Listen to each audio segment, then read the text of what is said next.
Welcome to Escape Your Expenses, where we help women gain independence with one-on-one coaching to become financially free. We believe everyone deserves to live a life without financial worry. You just need a framework that helps you conquer your finances. I used to feel trapped by my finances, but then I finally figured it out. Now, I'm semi-retired and have the time to pursue my passions. I'm your host, Rachel Koo, a financial coach and founder of Expense Concierge Solution. I had a 20-year banking career that helped me go from employee to entrepreneur.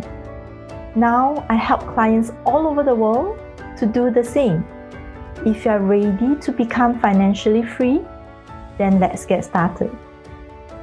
If you have ever struggled or are struggling with stress, anxiety, and the uncertainty of not knowing how much money you need to set aside for your emergency fund, then you are in the right place. This is the right video for you, because today I will be sharing with you three questions for you to determine exactly how much money is enough for your emergency fund. And you can tailor the situation, the amount of money to your own situation itself. So stay tuned till the end, where I'll put everything together and I'll share the formula with you so that you can sleep in peace at night, knowing that all your needs are covered.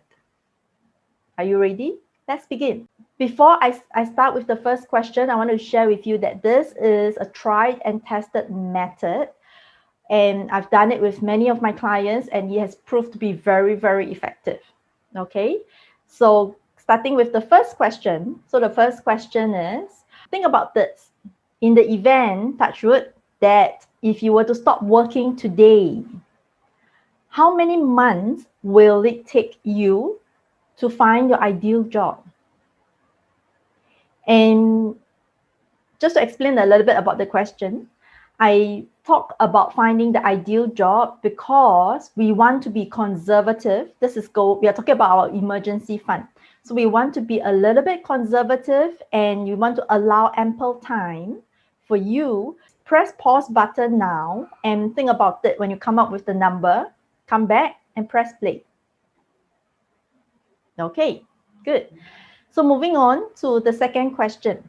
The second question is, how much cash do you need in your bank account for you to be able to sleep soundly at night? You know, a lot of my clients, when they first heard this question, the first thought that comes to them is, I don't know, I don't have that amount in my mind, However, I want to share with you this story, or rather my experience with this one client. It's very interesting. In fact, that session with her was the session that triggered this topic itself. So when I shared this with her, the first thing that came up, the amount came up for her immediately, 30,000. Then I asked her, wow, that was fast. And she did it quite fast. It came up automatically. So I was like, okay, so how do you come up with the number? She said she's not sure, but she tuned in and that number just came up, just appeared in front of her. So what I wanted to share here and explain is, take some time to tune in. So the key word in this question is that sleeping soundly at night. Yeah, I'm going to repeat that question again, which is, how much cash do you need in your bank account? Do you want to see in your bank account for you to be able to sleep soundly at night? So for you to achieve, to have that number itself, tune in and get a sense of how much do you want, what's the number that you want to see in a bank account for you to get that peace of mind, for you to feel safe. And to go a little bit deeper into this question here, as humans, at the end of the day, we all have safety and security as one of our very basic needs. So with that in mind, get the amount that will help you to sleep soundly at night. It could be a gauge, or a range at this point in time. And if that amount changes over time, that's okay, because of life changes too. But just get that amount, a sense of that amount at this moment, so that we can come up with that amount you need for your emergency fund. Okay? So if you need more time, same thing, press the pause button and tune in, think about what that amount is for you, and then come back and press play again. Okay, so moving on to question 3. The third question here is, what is the average amount of your monthly expenses? And for many people out there, this is the $1 million question, because I know a lot of people, especially a lot of my clients as well, they do not know what is their monthly expenses. And I also have clients who don't know, and they don't want to know as well. So I just want to say this upfront, that, just for the purpose of this exercise, I'm going to give you a very, very simple method to find out what is your monthly expenses. Yeah. So that simple method is to just log into your bank account, bank statement, credit card statement, pull out the bill for last month, and look at what is the amount that you're paying for your bill for last month. And we will take that as your monthly expense for now, just for the purpose of this exercise. That caveat, disclaimer, this is not the detailed way of doing it. I have another more accurate method of calculating your expenses, also applicable for people who doesn't like, who are not numbers people. For me to explain that method will take up another whole video altogether. I'll take that video, I'll shoot that video another time. But for now, just for the purpose of this video, this exercise, let's just take that number from your previous month's credit card bill, as your monthly expense. And a stretch goal for you, if you already know what is your monthly expense, take the past 3 month statements and take the average of that. That is to give you a little bit more of an accurate picture on what your average monthly expense is like. Good? Okay, so if you want to, you can press the pause button and check that out. Okay, so with that, now you have the answers to the 3 questions, and I'm going to repeat the 3 questions. First question is, how many months will it take you to find your ideal job in the event that you stop working? Second question, how much cash do you need in your bank account for you to sleep soundly at night? And the third question, what is your average monthly expense? So the formula in putting everything together is, take the number of months, and it's all common sense. Yeah, I'm going to explain it and break it down for you. Take the number of months that you need to find your ideal job and multiply it by your monthly expense. Very simple. Reason being, even if your income stops coming in, your expenses will still be going out, because you have your fixed expenses like your mortgage, your car loan, your home loan, which is your mortgage, and electricity and stuff, things, fixed expenses that you will need to pay. You also have your variable expenses like your food. You will still need to eat even if your income stops coming in, and transportation and stuff.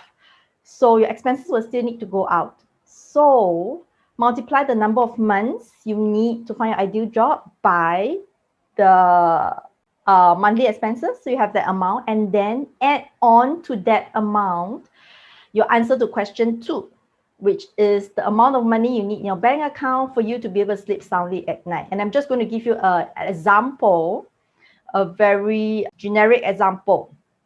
Yeah, for example, when I get the number of months multiplied by my monthly expense, I can maybe get 30,000.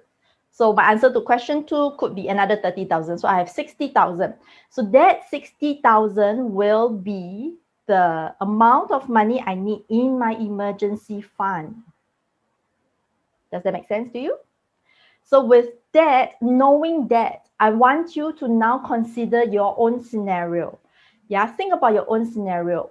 Whether the amount of money in your bank account fits, matches that level of 60,000 in that example.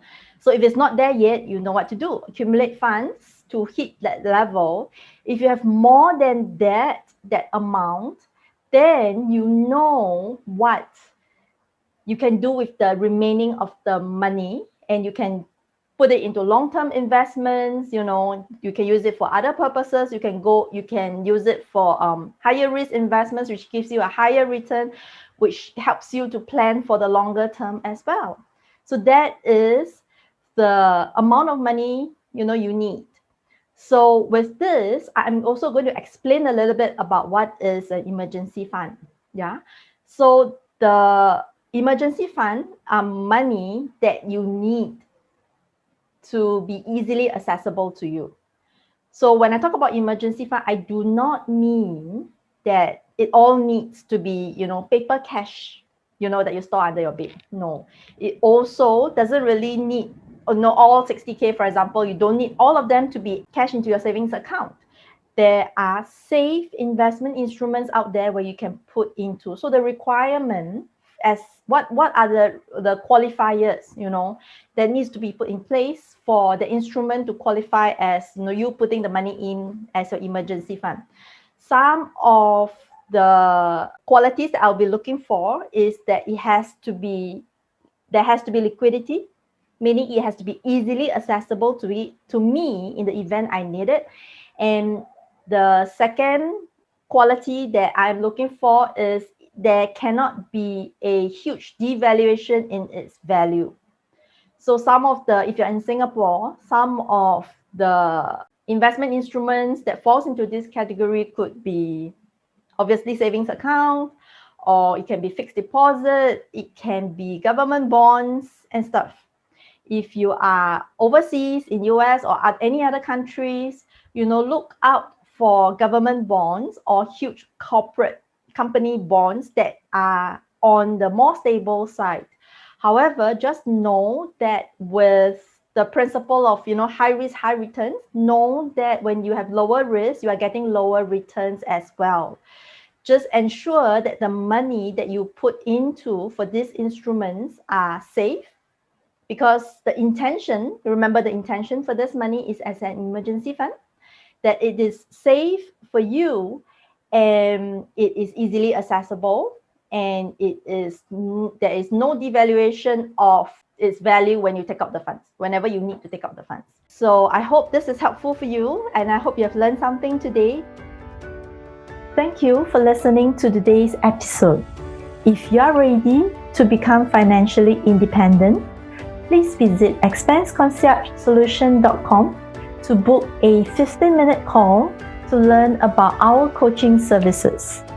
Or you can download our free guide, The 5 Critical Steps to Financial Agility.